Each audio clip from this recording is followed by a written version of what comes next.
Priest. Wow. And then I have the two same questions by Brian Mitz and Mallory.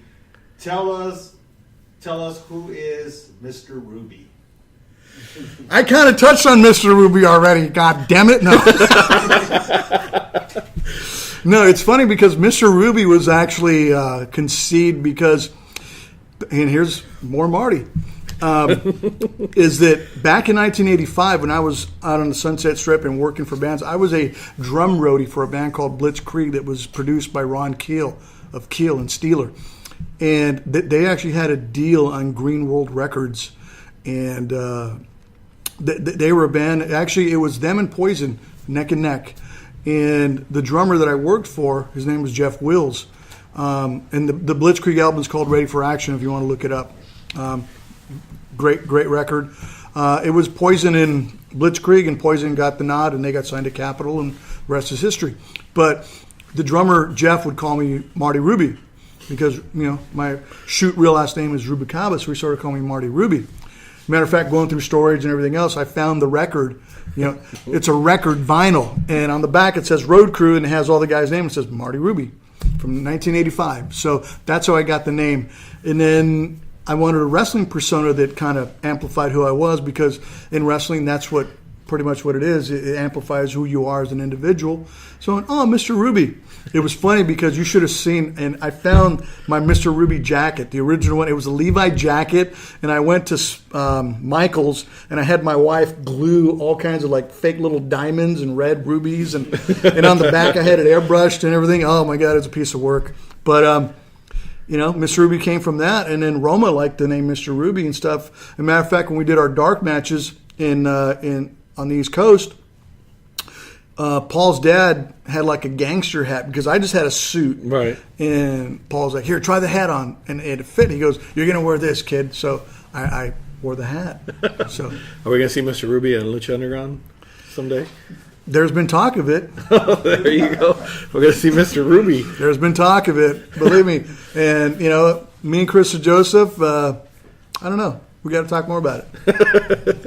Lucha Underground is also giving you an opportunity to go on and work with Chavo Guerrero Jr. on Glow. Yes. Yeah. Glow. Yay. Tell us a little more about Glow and how you got involved in Glow. He's glowing.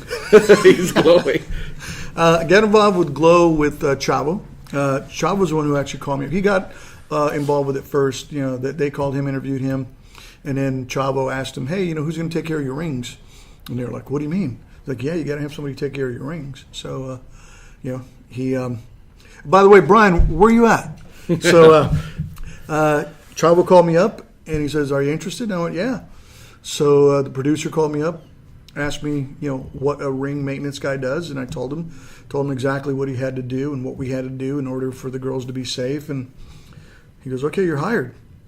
So I helped him get rings and set up the rings and took care of them and maintained them. And those rings that you see on Glow, that's all me taking care of them, setting them up and doing everything. So it was Chavo who got me involved, and the girls are sweethearts. I love them to death. They're like my sisters. I feel like a big brother, but they call me and Chavo their uncles. That's how old we are, and that's how young they are. But matter of fact, about seven or eight of the Glow cast members will be there on Saturday at the first set of tapings. Oh, why is it I miss everything? So it's going to be fun. It's going to be cool because they've never really got to see me and Chavo in action. Right. So they're finally going to get to see us do our thing. So it's going to be fun. I'm excited. You've had some. I gotta start, touching you or something because you're full of luck. You did Lucha Underground. It's big success. Sure, I wish my bank account reflected that. No, but Lucha Underground became a very successful show. Is still a successful show. Then you go to Glow, and that becomes a successful show. So maybe you're the good luck charm.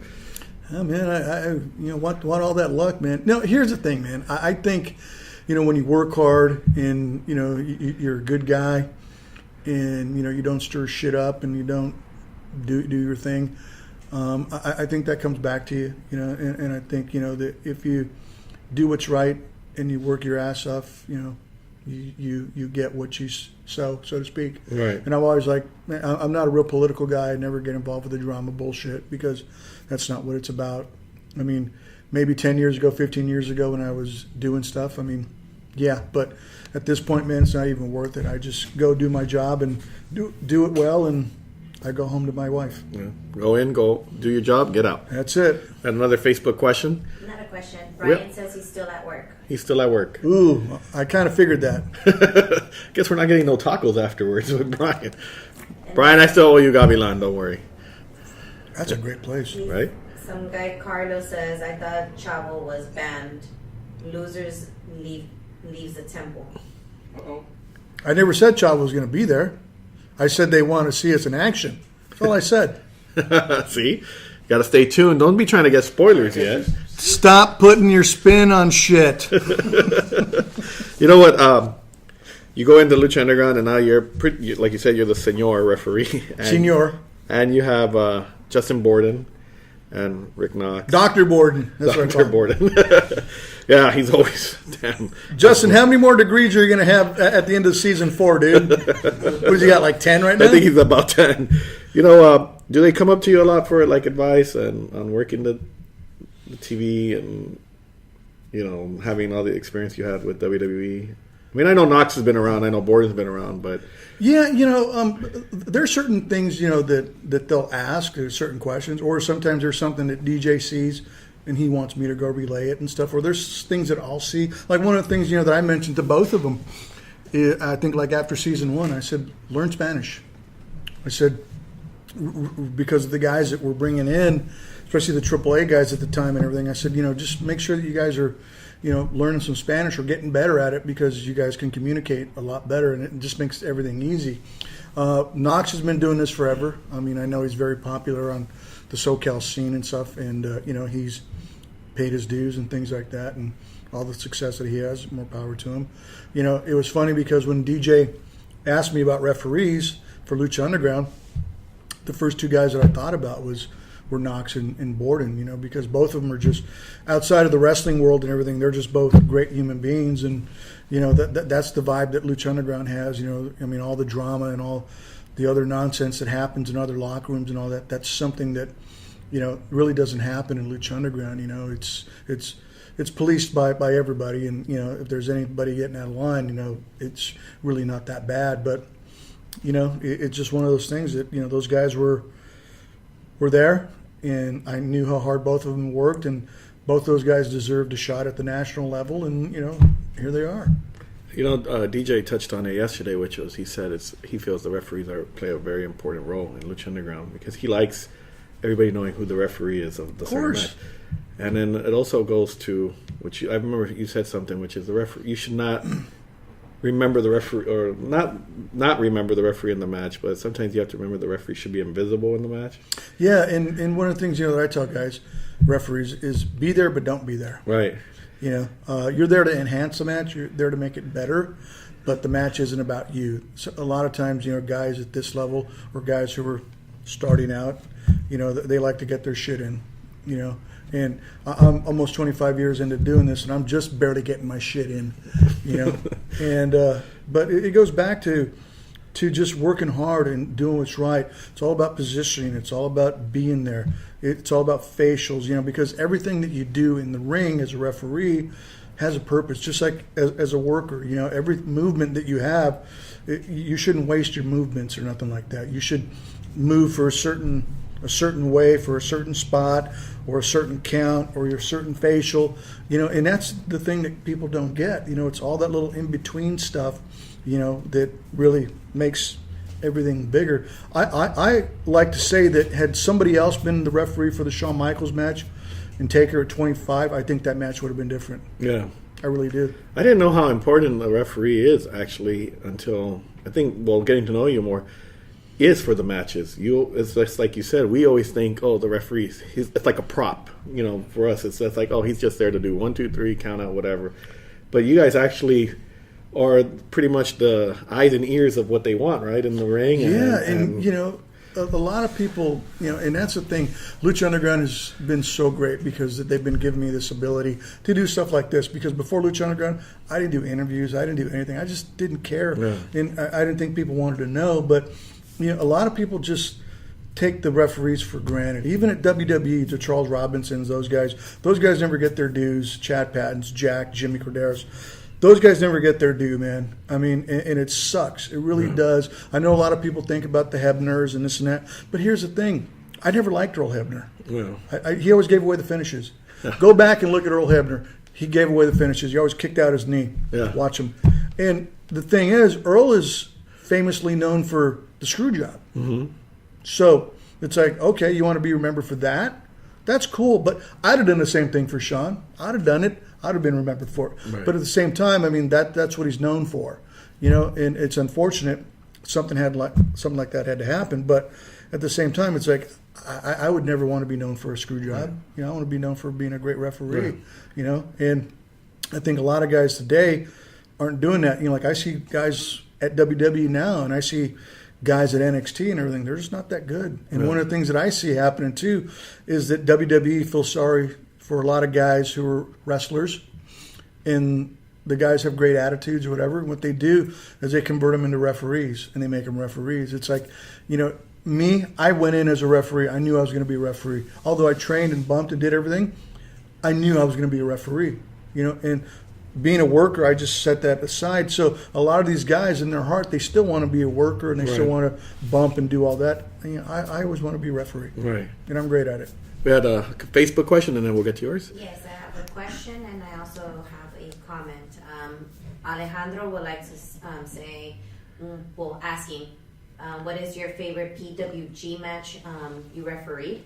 And then Justin is saying that he's always thankful for you putting his name out there. No. So your favorite PWG match that you refereed? And you're welcome, Justin. I know I put your name out there all the time, but you don't got to put me on Facebook like that. Come on, buddy. You're putting him over, kid. Come on. Dang, come on. Don't put me over that much. Come on, Justin. Favorite PWG match? Jesus Christ. I don't know. I mean, for me, it was just spot fest stuff. I mean, I'm a true grizzled veteran guy who likes to see guys punch and kick. Yeah. Even today, I'm not a big fan of the Circus Soleil matches, the flippity doo-dah. I'm not a fan of that, man. And I think that's what PWG is. No offense to them, guys are working their asses off, but that's just not my favorite cup of tea. Some guys like white cake, I like chocolate cake. Right. So there's where we differ in opinion. So It's not that I'm shit on anybody, it's just that that's not my type of cake. Yeah. Really, I was there to get paid. That's it. Sorry. Well, another question being that David mentioned this. David mentioned this earlier, but ever since Lucha, how has your life changed, or your interaction with people changed in terms of actually being a referee for other independent shows? I'll be completely honest with you. I mean, Lucha Underground has given me a platform where people know my name because they say it on every episode, And I know DJ and Stryker were really adamant about that. I remember Stryker, because he was there at WWE, and he was there when it was Kevin Dunn who said that the referees are irrelevant. The referees are not superstars, so why say their names? I've never met Kevin Dunn, but every time I hear something about him, it just irritates me. Go ahead. Sorry. So it was Kevin Dunn who made that happen, and they still don't acknowledge the referees, even though the referees work their asses off. I mean, here's my take on it. Why not promote the referees? Why not promote everybody who's there? Because if you're promoting people, some people like the referees, some people like the ring announcers. I mean, it's just you give them everything. Just don't. Well, he's not a referee. We're not going to make a doll of him. We're not going to make a T-shirt of him. Yeah. That's stupid, man. Because we're vital, and that's the thing that it really chaps my ass is that even today, promoters don't book referees, good referees, because they'd rather book a student or somebody that they can pay $5 or $10, and a guy's going to get in the way. And I say this all the time, that promoters who book, let's say, a Johnny Mundo or Rey Mysterio, and they're expecting a 5-star match, they're not going to get that match because Johnny Ray Ray aren't going to like the referee because the referee is green. He's probably marking out. He's never worked on TV. He's never worked with anybody of that caliber. So he's going to be nervous. He's going to be anxious. So if they call a particular spot